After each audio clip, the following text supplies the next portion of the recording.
Eat Bulaga gumawa ng bagong kasaysayan. Nakipag-partner sa GMA at ABS-CBN, at hindi na lang mapapanood sa TV5, dahil mapapanood na rin sa Kapuso at Kapamilya Channel. Isang panibagong pasabog na naman nga ang posibleng mangyari sa longest-running noontime show sa bansa na Eat Bulaga, na kung saan ay may malaking ang posibilidad na hindi na lang ito mapapanood sa main channel nito sa TV5, kundi mapapanood na rin nga sa dalawa pang channel na pinanggalingan noon ng Eat Bulaga, gaya ng ABS-CBN at ang GMA Network. Na nakakagulat man, ay mukhang hindi nga ito imposibleng mangyari, lalo nga sa mababasa sa isang article na ito.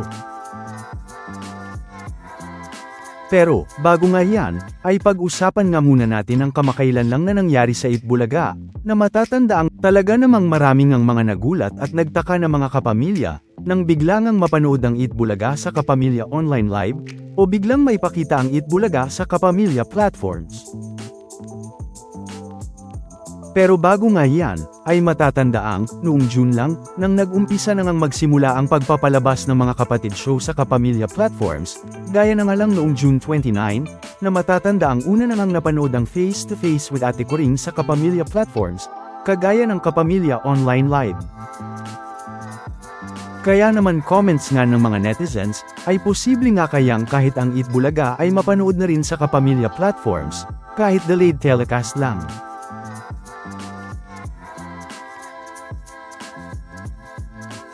Sa katunayan nga, ay noong June 29, ay biglang ang napanood ang promotion ng Eat Bulaga sa Kapamilya Online Live, o nakapag-promote ang Eat Bulaga sa Kapamilya, na malinaw ngang makikita dito ang Eat Bulaga at mga dub art ads, maging ang logo naman ng Kapamilya Online Live kung saan ito napanood. Na makikita din naman nga sa isang post mula Totoo TV, na mababasa ngang, "Tignan, Eat Bulaga, nasa Kapamilya Online Live." Mukhang nakalusot ang program plug ng kapatid noontime show na Eat Bulaga sa Kapamilya Online Live. Tila sa pagpapalabas ng Face to Face with Ate Coring, ay gamit-gamit nila ang feed mula sa TV5. At mukhang nakalimutan ng may hawak ng master control sa Kapamilya Online Live ang feed, dahil lumusot ang program plug ng Eat Bulaga, na tulad ng nakikita nyo sa baba. Kaya nakapag-promote tuloy ng libre sa Kapamilya Online Live ang Eat Bulaga.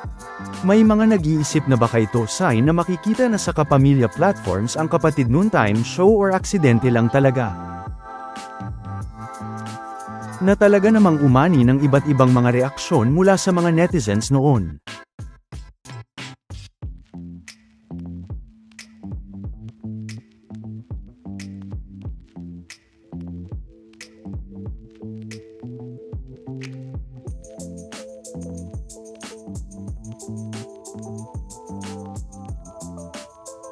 Pero kung ang pagbabasehan naman ay ang post sa Eat Bulaga fandom, ay mukhang hindi nga ito malabong mangyari, o hindi malabong mapanood na rin ang Eat Bulaga sa Kapamilya Channel, kahit pa nga daw sa Kapuso Channel. Na kung saan nga ay ayon dito, na may mangyayari daw sa Eat Bulaga soon. Na mababasa ngang, "Something happens sooner on Eat Bulaga.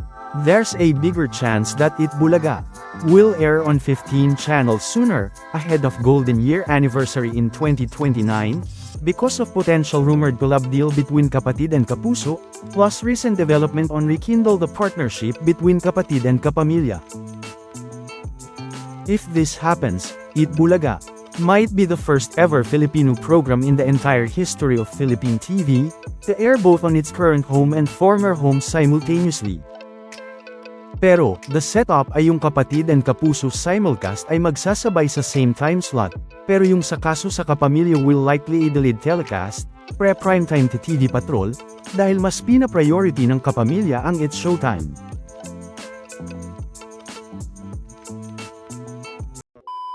Welcome back mga ka-highlights! Bago tayo magpatuloy ay maaaring mag-subscribe at i-click ang notification bell para updated kayo sa mga susunod pang videos, at paki-like na rin ang video, share at mag-comment na rin. Maraming salamat po. 15 channels, 7 from MediaQuest, Kapatid, TV5, RPTV, Kapatid Channel, 1PH, True TV, Buku Channel, and Will TV, +4 from Kapamilya, Kapamilya Channel, A to Z, All TV, and Jeepney TV, +4 from Kapuso, GMA7, GTV, Heart of Asia, and iHeart Movies, +3 international channels, Kapatid TV International, TFC, and GMA Pinoy TV, +4 OTT platforms, Signal Play, iWant, GMA Play, and Viva One, plus global live streaming through official social media channels ng Itbulaga, as well rin sa social media channels ng TV5, ABS-CBN, and GMA7 under Kapatid Livestream, Kapamilya Online Live, and Kapuso Stream banners. Even though nag-simulcast on Kapuso and Kapamilya platforms, Itbulaga will remains a Media Quest, kapatid property under TVJ Productions na may malaking say kasi sila.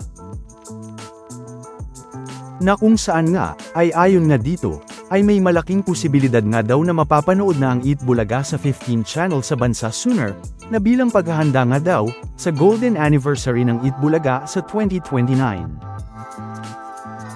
Natandaan, na posibleng mas maaga nga daw itong mangyari, at hindi sa mismong 2029, yan nga ay dahil sa matatandaang muling pagbuhay ng partnership ng Kapatid at Kapamilya, at ganoon na rin nga dahil sa napapabalitang posibleng kolaborasyon sa pagitan ng Kapatid at Kapuso, na matatanda ang ilang beses na rin nating napag-usapan mula pa noong February.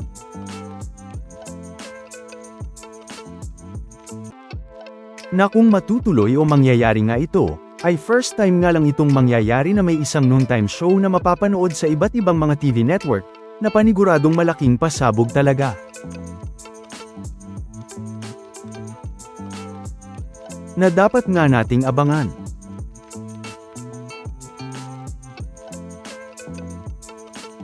Samantala, ano naman ang mga masasabi nyo patungkol sa mga napag-usapan natin sa video na ito?